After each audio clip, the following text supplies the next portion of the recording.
What up, world? Welcome to a new episode of the BrandonJaneauShow. As you know, I am Brandon Janeau, and like always on all podcast platforms, it is the BrandonJaneauShow. Social media platforms: Instagram, TikTok, Threads, Facebook, BrandonJaneauShow, and of course, YouTube channel BrandonJaneauShow.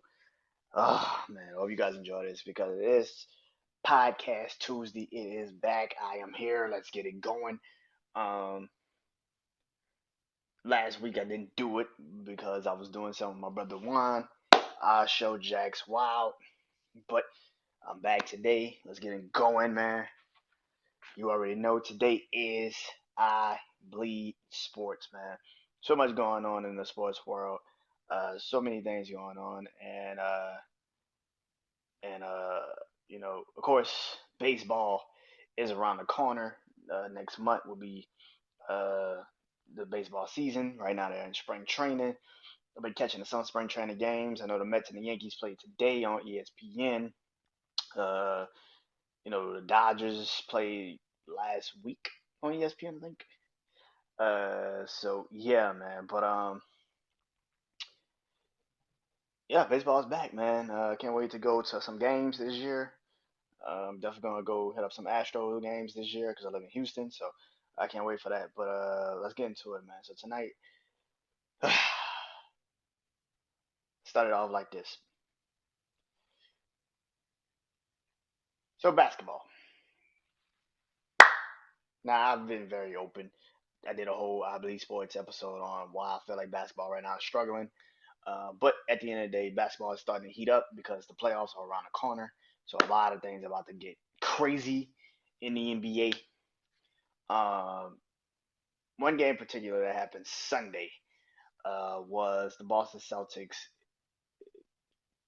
beating the shit out the Golden State Warriors. Now, Boston is the best team in the NBA. I think people that don't know that, um, what the fuck you been? Um, Boston has now beaten, I think they said 4 teams by 50 points this year, including Golden State Sunday. Listen, man. Like I said, Boston is good. It's really really good. Um, but my problem with Boston um isn't the regular season. It's the postseason. It's what the fuck is gonna happen when you get in the playoffs, and that's like I said, Boston falls into that I don't give a shit what you do in the regular season. I've seen Boston have great regular seasons. They had a great regular season last year. Like it doesn't matter what you do in the regular season; it's about what you do in the postseason. And with this team that they have, Jason Tatum and Jaylen Brown, who've been to an NBA Finals, Drew Holiday, who is pretty much like I said earlier in the season, where I said he was on a vendetta because now you literally the Milwaukee Bucks, who you just won a championship with 3 years ago, literally just traded you and said, yeah, we like Dame better. It's not business. It's not personal. It's just business. You know what I'm saying? Like it's not personal. It's just business. And Kristaps Porzingis, who for you know a couple of years has been out of the spotlight because he got traded from the Knicks to the Mavs, then to the Wizards, and had a chance to grow and get better as a player. A lot of injuries earlier in his career. I mean, he's injured. He's banged up a little bit here this season too, but I think because he's now becoming, he doesn't really have to rely too much heavily on just being the guy there in Boston. He can kind of just fall into place. Um, and Kristaps was Giannis before Giannis.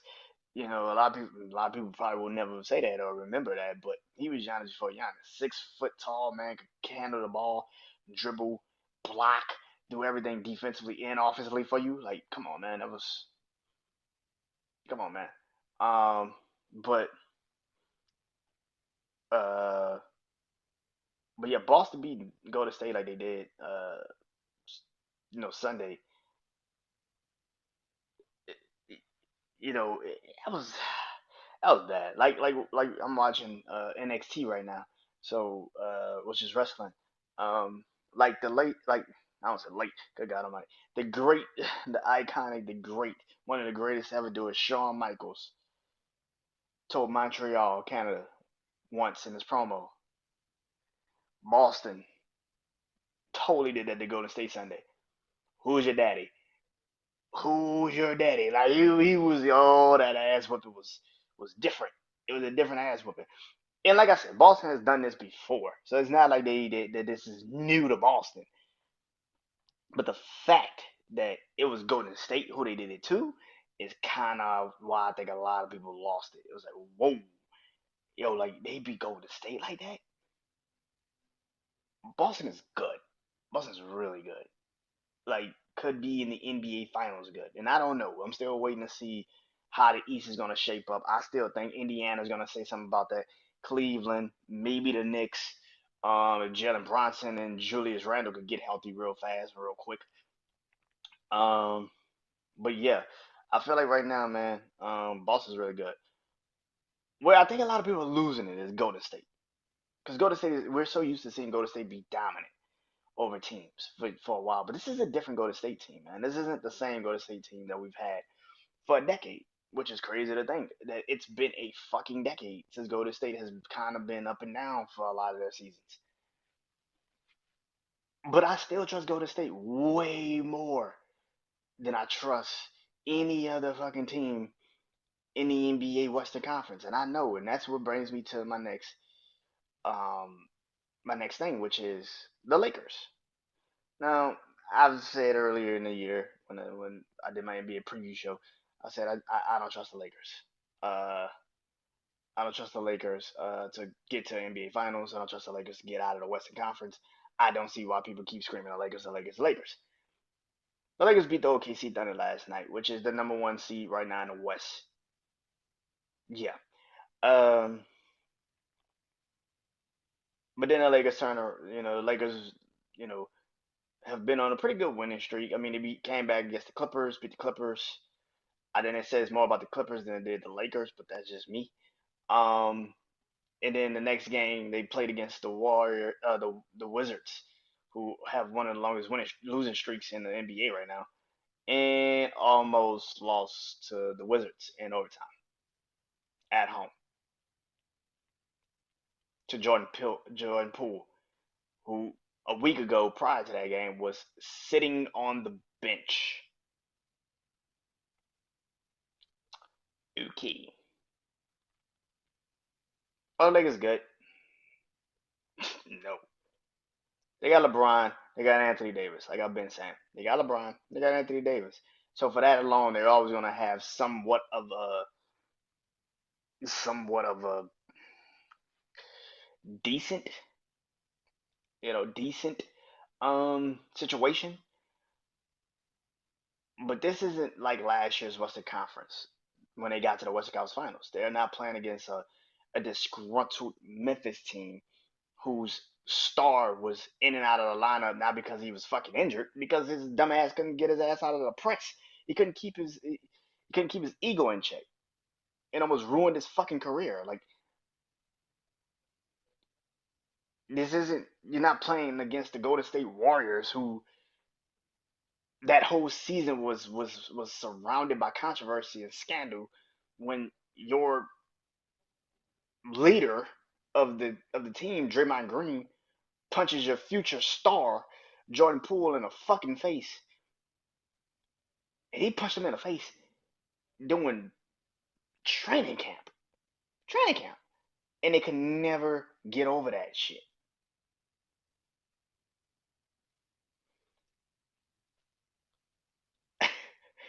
Like, and then you played against the Denver Nuggets, who was the better team, and they got fucking swept. The Lakers are not that team. I get it. I get why people want to make them that team. But you're probably not gonna play against that type of energy again. You're not. You're not gonna get that same road again. You're gonna probably get to right now if everything falls the way it falls is you're gonna either be the 7, 8 seed, which is the crazy part because you're still in the fucking play-in. You're not even you'll be playing in the play-in, which this season might be harder than it was last year. What Sacramento, and then you still got the Pelicans, you got the Suns still trying to get in. Like there's a lot of teams that could meet them in that situation. So I don't know, man. I'm not a super huge. Yeah, Lakers are gonna be great. I'm just not that. I can't lie to people and try to act like, oh yeah, the Lakers are gonna be some dangerous team or some shit. Like, nah, I'm good. But congratulations to the Lakers. They're winning some games. Congratulations. Still don't think you're gonna get past the 7, 8 seed. You might get into the playoffs, but then you have to play against maybe a Denver. Like the worst thing that for the Lakers that could happen is if you fall into like a trap where it's like you win a 7 seed, but yet you play Denver in the first round because you ain't beating Denver. I saw that game Saturday night. You ain't beating Denver. You can't beat Denver like that. I'm sorry, like that team. You ain't beating Denver because Denver has everything the Lakers have and more, and that's where the problem hits in. That's where the buck stops pretty much. So yeah.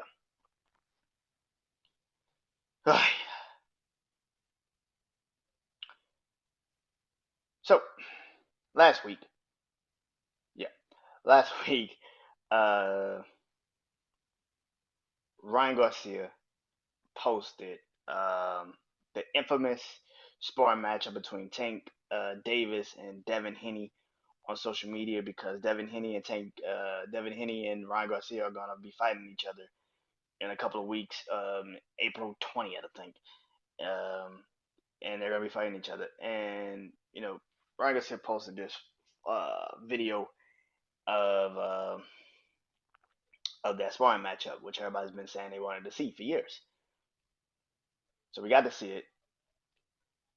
It happened, and Tank beat the shit out. Tank beat the shit out of Devin. He beat the hell out of that kid. Devin looked like completely like what the fuck is going on? And all week long I've been seeing people say, um, Devin was 17, which he was. But listen, I get that we are. I was watching Chris Rock today, and he was so right when he said this shit.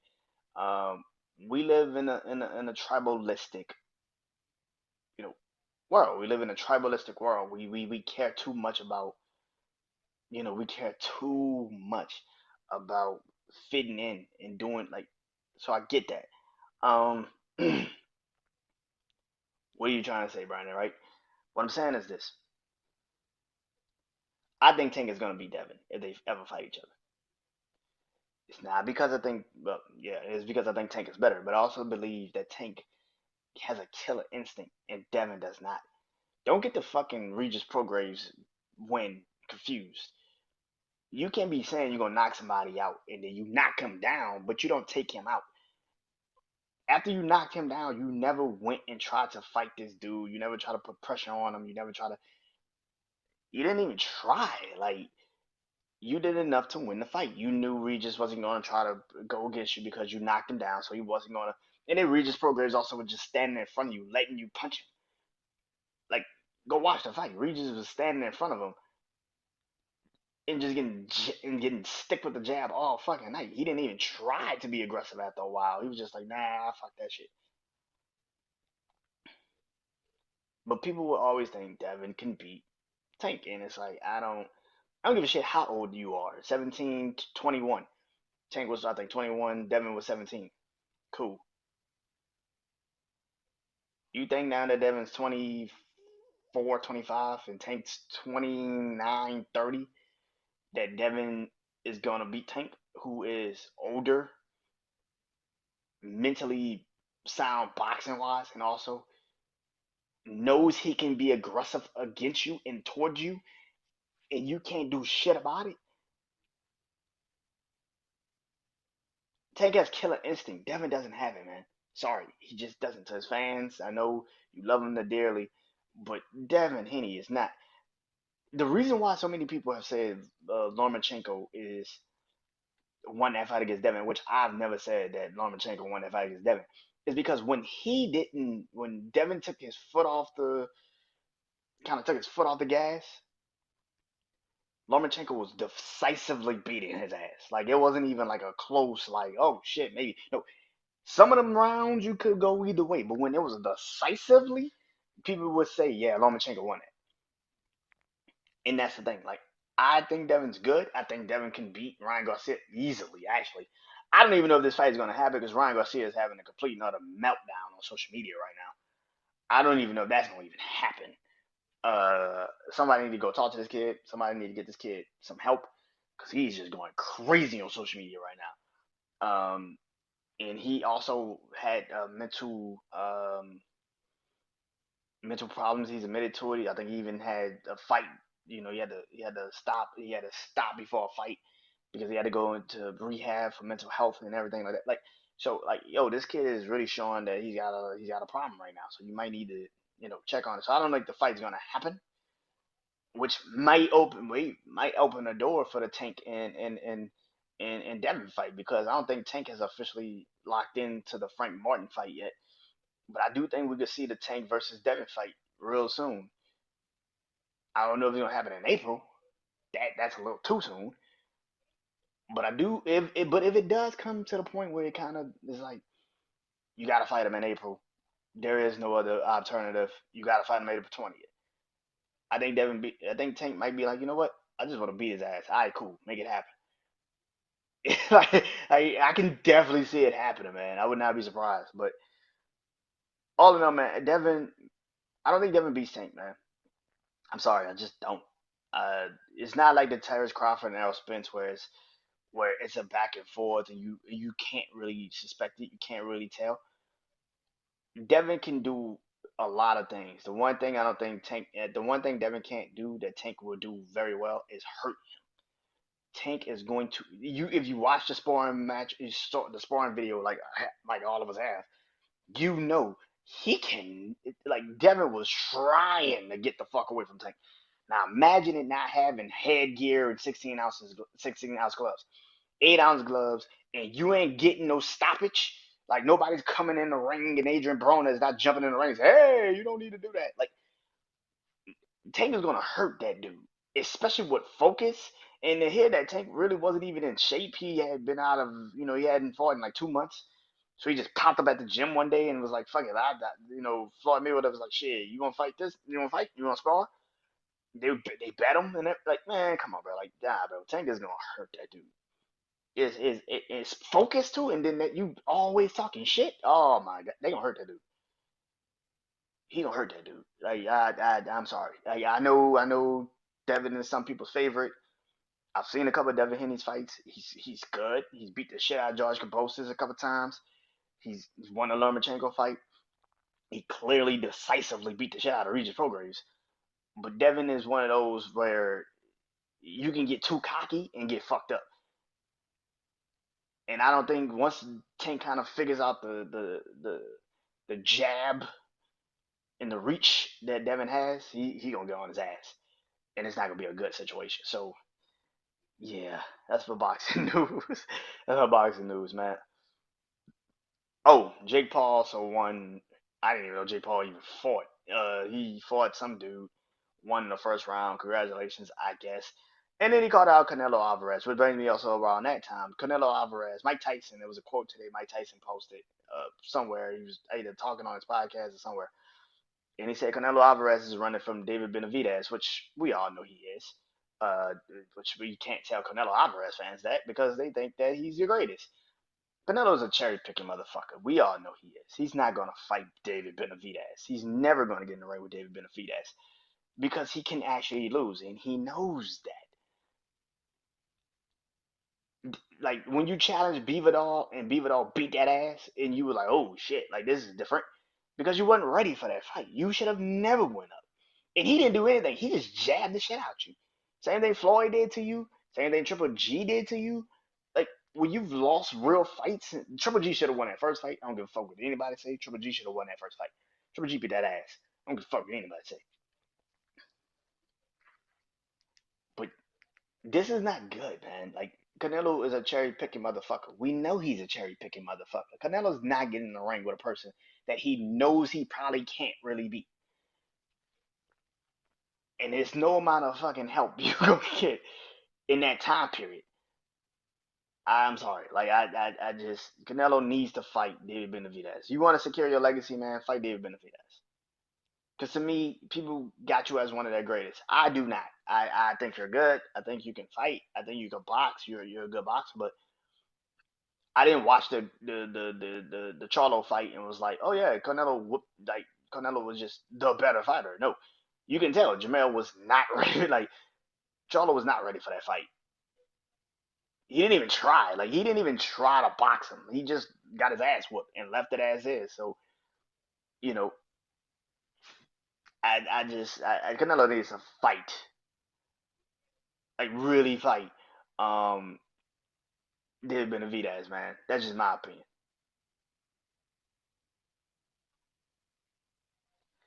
Hey, football, football news.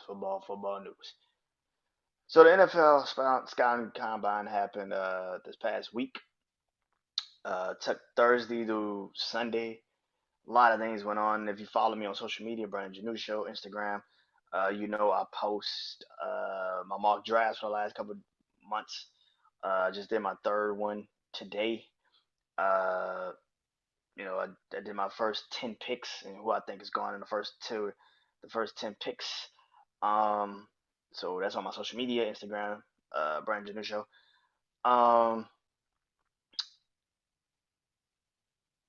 So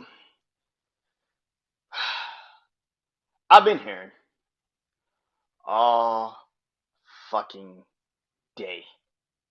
Actually, since the fucking combine, scout combine, even at the scout combine, I've been hearing teams really love JJ McCarthy, who was the quarterback of the national championship winning Michigan Wolverines. Now, he's still rising up on people's boards. Some people have him going in the top 10. Some got him out the top 10, but top 15, top 20. Some even have him going in the top 3 picks. This man has surpassed Drake May. Some have even said he's better than Jaden Daniels. Like, I don't get that part, but okay, cool.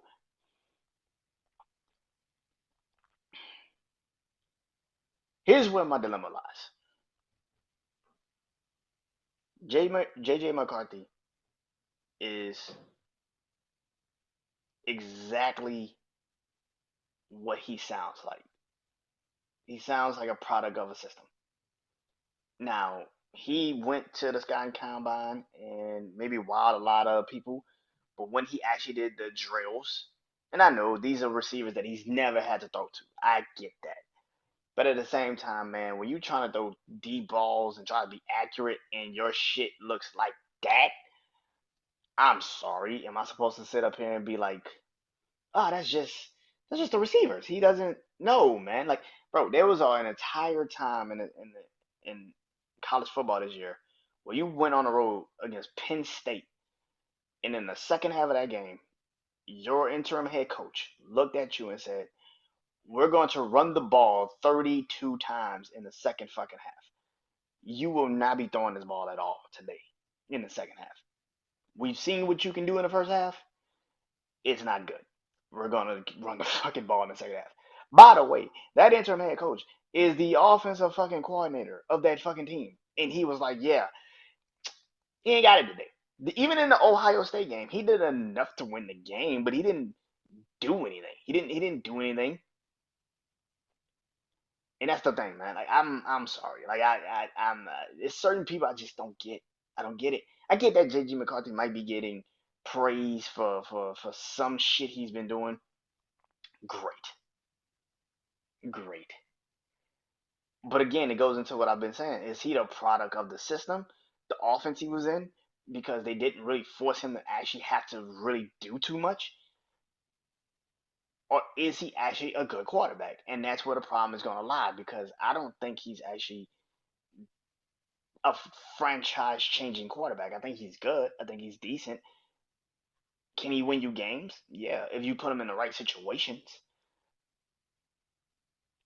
But again, you're not getting coached by Michigan, kid. Like you're not going to play Ohio State every week. You're playing against teams that have nothing to lose. that will go at your ass, and depending on where you get drafted, you're going into probably one of the toughest divisions in the NFL. I'm pretty sure of it. So, if you get drafted in, you're going to probably, I won't say the toughest division, but probably one of the damn near competitive divisions. And I'm sorry, that I'm not going to sit here and now kiss your ass and say that you're good. Like, that is not what I do. I don't know what the fuck people are saying. I get that he's probably, doing I get that he probably was at the combine, and a lot of coaches like the way he maybe handled the chalkboard and maybe doing his X's and O's, and he understood this formations and stuff like that. That's great. That's awesome. Once you get on the football field, yeah, none of that shit matters.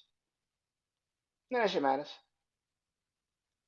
If you draft JJ McCarthy in the top 10, top 15, which if you go and look at my mock draft today, I actually have him in the top 10 because I actually think the team that's going to take him is stupid. And they don't know what a good football player looks like until they get him on the football field. Me and my brother Juan have this running joke that the fucking team that I have taken him, them dudes don't know what the fuck they're doing. The general manager is completely and utterly uh stupid, to say the least. And if he drafts him, he's probably going to lose his fucking job in 2 years, in a year or two, because it doesn't make any fucking sense to get this kid. But they're probably going to draft him because they're going to let the hype overtake their judgment, and that's cool. Do your thing, but it is what it is, man. Me personally, is just like I don't understand why the kid is in the top 10, but I know somebody's stupid, and they're gonna reach, and somebody's gonna take him, and I think the team that's gonna take him is at number 8. And if you know anything about the NFL draft order of the draft this year, you know who I'm talking about, that sits at number 8. So I think that's who's gonna take him. Now, last week I started doing NFL free agency tracker, kind of like where I think people might end up for free agency in the NFL. Last week I did 4, and today I'm doing another 4. This time on the opposite side of the ball, defensive side of the ball. Now, 2 of these players have been tagged by their franchises. I don't know if they're clearly gonna probably work out some deals, but we shall see. Um, but I'm still gonna do it either way it goes because I already wrote it down and I did not post anything else, and I don't know who else. But here we go. So the number one player is that I have for the defensive side of the ball is Christian Wilkins, D tackle. He played for the Miami Dolphins. He is now a free agent because they did not tag him today, so he will be a free agent. Um, he will be a free agent. So let's get into it. So here's the 3 teams I think Christian Wilkins goes to. The first team is the Cincinnati Bengals. Cincinnati has a very interesting situation because they can either get Christian Wilkins, who is a free agent, or Chris Jones, who also will be a free agent this year. Cincinnati needs a defensive tackle. DJ Reader is a free agent this year. He could be leaving. He could be going to another team. So who fits that middle? Who fits that situation for you? And for me personally, it's probably Christian Wilkins. I'm not gonna lie. Christian Wilkins probably fits that perfectly. Because of how Cincinnati likes to play defense. They need somebody in the middle that can dominate and do their thing, and I feel like right now Cincinnati, um, especially after last year, you need um you need somebody in that middle, man, that can control the running game because Pittsburgh is going to run the ball with Arthur Smith now as the offensive coordinator. Baltimore is clearly going to run the ball every game. They got and Cleveland needs the running game to help Deshaun Watson or whoever the fuck is going to be the quarterback in the backfield. So you need somebody like a Christian Wilkins. Now, Christian Wilkins probably isn't the greatest D tackle ever to really ask to stop the run, but for what he can do for you, he will fit. With Trey Henderson still out there, and also Sam Hubbard, you can go get Christian Wilkins and be happy about that. Now, the other team My second team for him, Christian Wilkins, is the Detroit Lions. Detroit needs a lot of help on defense. A lot of fucking help on defense. If you watched their defense last year, you know that. But here's the thing: they have one incredible piece on that defense, and his name is Aiden Hutchinson. You need another defensive tackle. You need somebody like that. That is why, me and my brother Juan did a preview show last year. I think I had uh Jalen Carter going to Detroit. I think I did. Can't remember. But I thought that Detroit needs a defensive tackle, man. And I know L McNeil is going to probably be a free agent this year too. So you're going to probably need somebody in the middle, and I think he will fit perfectly in Detroit. He doesn't have to do too much. He would have already a guy, a built-in leader on that defense, and Aiden Hutchinson. All he has to do now is just come in and just do what he needs to do to help that defense. And plus, if you watch the Detroit Lions last year, they were good at stopping the run. They weren't great, but they were good enough to stop the run. And that's exactly what I think they need. And also another pass rusher in the middle. They need somebody that can stop that situation for them. And the other team is the Falcons. Like I just said about the Falcons, when it comes to uh, the draft, they're stupid. But they do know how to actually get good free agents. Jesse Bates last year. They even got Calais Campbell, who's pretty much probably done this after this season. So I can definitely see the Falcons saying, you know what, let me go get, Christian Wilkins who could fit this team because they need a lot of help defensively. This is not a great defensive team by no stretch of the imagination, but for what they need to be, and also of course with the new head coach being a defensive coordinator in his own right, Raheem Mostert, he's gonna want somebody that he could trust in the middle of that field, especially when you just coached Aaron Donald for the last couple of for a season. So yeah, I think that's the thing.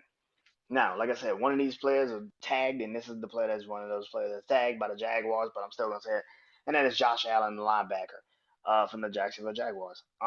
Yes, he's tagged, but if he ever was to, maybe they rescind the tag and say, you know what, we can't work out a deal. Let's just let him go do his own thing.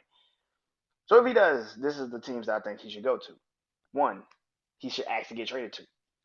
One, the Detroit Lions. Like I said, Detroit needs a lot of fucking help defensively. Great team, but they need a lot of fucking help defensively. Um, and him and Aiden Hutchinson together would be the scariest fucking force of defensive ends I've ever seen in my fucking life. Imagine a third and long, and you got Aiden Hutchinson on one side and Josh Allen on the other side. And one thing about Detroit last year that was very easy to see was you only have one pass rusher, Aiden Hutchinson. You need a actual real pass rusher, and that is where Detroit with Josh Allen would easily fit. It would easily make sense to put him in there.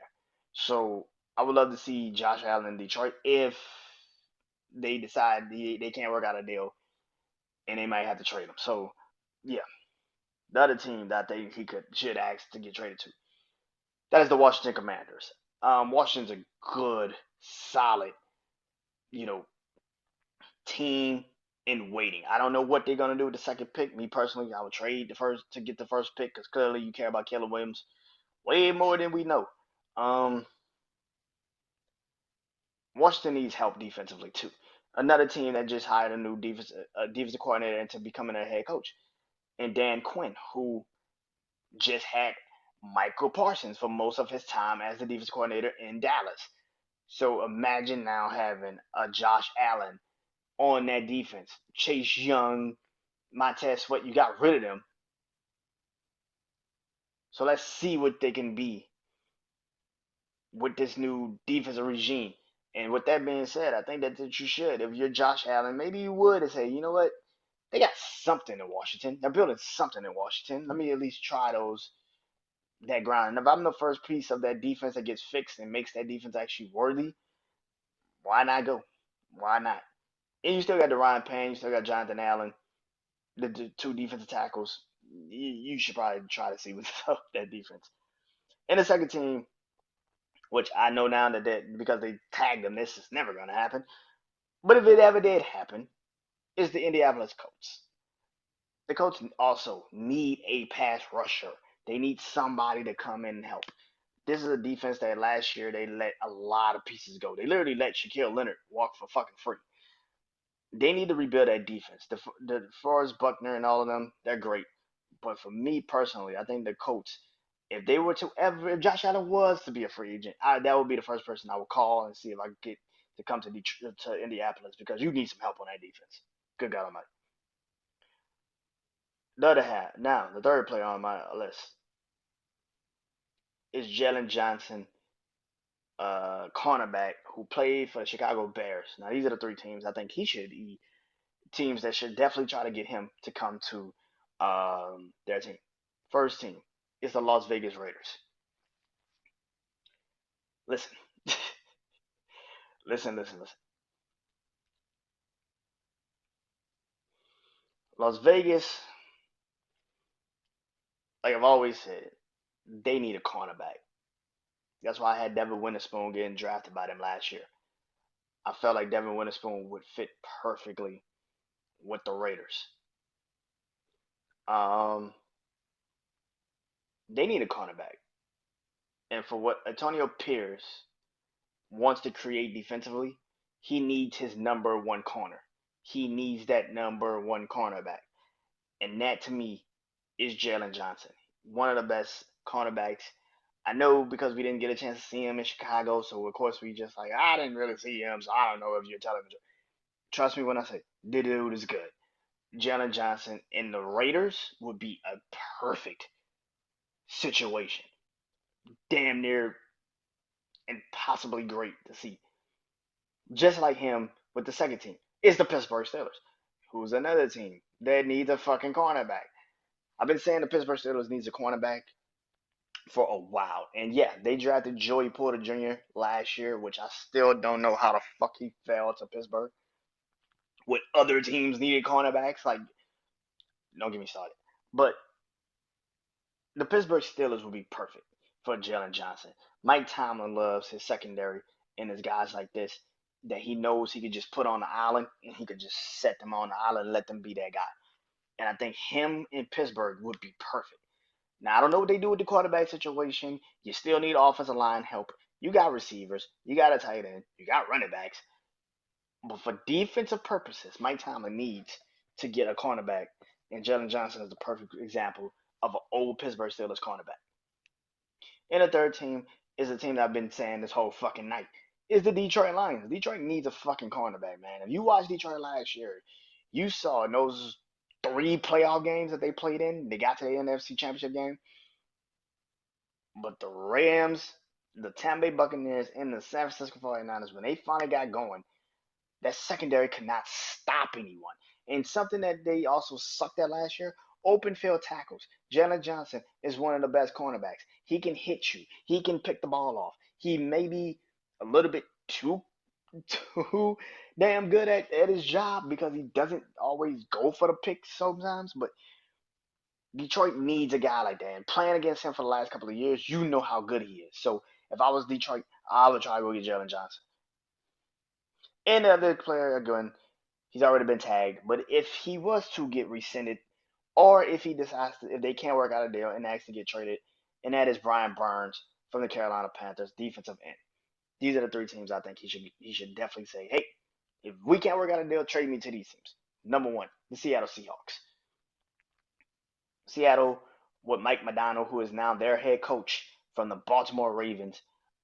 If I am him and they cannot work out a deal, I am picking up the phone and saying, what will it take to get Brian Burns from you to here? That dude would fit perfectly in Seattle. Reason why. Seattle's got a cornerbacks. They got Devin Witherspoon, Kobe Bryant. They drafted another Woodley, also in not last year's draft, but the draft before that. So you got corners. You just released Jamal Adams. So now you're gonna have cap space, and you're probably going to draft a cornerback in a draft. So with that being said, I would go get a pass rusher, man. Mike McDonald is going to try to go get pass rushers, and also now knowing that Patrick Queen is also going to be a free agent, which I'm going to talk about next week. Um, you should see if you could get him. Brian Burns is a perfect example of a pass rusher. The one thing about Seattle defense last year was they could not put pressure on the fucking quarterback. They weren't great at it. They just were not great at it. And I don't think that will. I think you need help. And Mike Modano, who coached that amazing Baltimore Ravens defense last year, he knows that he needs somebody on the outside that can really get to the quarterback, like a Jadeveon Clowney. So I can definitely see Brian Burns in Seattle if things fall through with Carolina. Second team is a team that actually tried to get him a couple years ago, and that is the Los Angeles Rams. Same thing. As great as Aaron Donald is, the Rams did not have pass rush last year. They can do it, but they weren't that great at it. And Brian Burns will fit perfectly in LA. If you can get him to come to LA, you are going to win something. The Rams have something. They finally have a draft pick this year, which is fucking crazy to say. But I also feel like the defense that you have, you need somebody that can kind of extend Aaron Donald's playing career, and Brian Burns will fit perfectly as that person. And the third team on this list that I think Brian Burns should definitely try to get, a conversation with if things fall through with Carolina is the Washington Commanders. Like I just said with Josh Allen, they need a pass rush. Fuck what you talking. They need a pass rush. Which brings me to why I feel like as good as Brian Burns is, and as good as Washington Dan Quinn, like I just said with Josh Allen, this man just had Michael Parsons as a fucking record for the last couple of years. He knows what a pass rusher looks like. And Brian Burns is a pass rusher. And he's also a really good run stopper. So yeah, me personally, I will go get Brian Burns and see what happens. But that is it. That is it for tonight.